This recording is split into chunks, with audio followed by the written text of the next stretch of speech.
Баршаңызға сәлем, сіздермен бірге денсаулық арнасы. Бүгін сіздерге қалампырдың қандай емдік қасиеті барын айтатын боламын.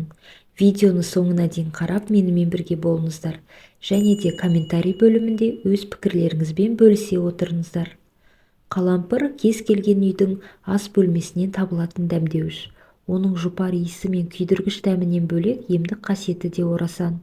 Бұл дәмдеуішті ежелден емдік мақсатта бірнеше дертке шипа ретінде қолданылып келеді. Қалампыр А, С, Е, К, Б тобындағы дәрумендерге бай. Сонымен қатар калий, кальций, марганец, мыс, күкірт, мырыш, натрий, магний, фосфор және темір элементінің қайнар көзі болып табылады.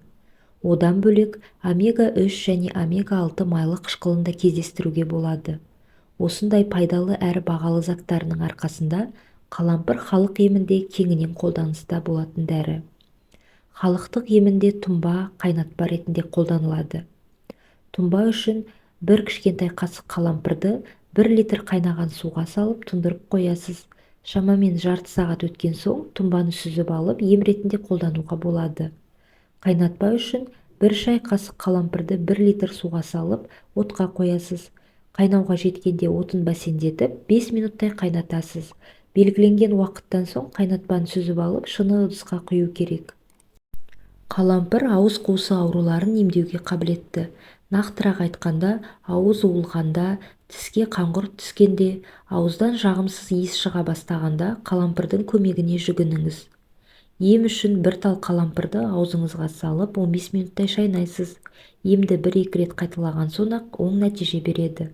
Тамаққа тәбетіңіз тартпаған кезде де 1-2 дана қалампырды шайнасаңыз, тәбетіңіз артады.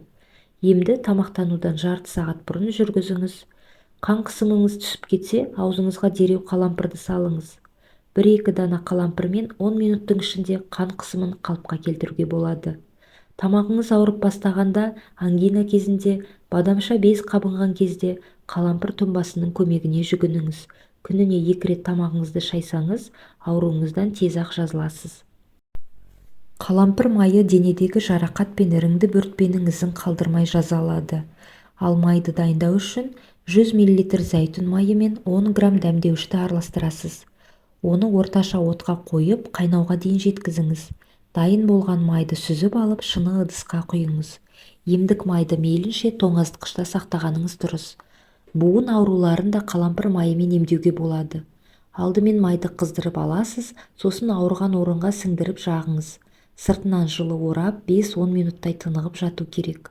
Ал сыздауық шығып жаныңызға батса, онда теріңізді қалампыр тұнбасымен сүртіңіз.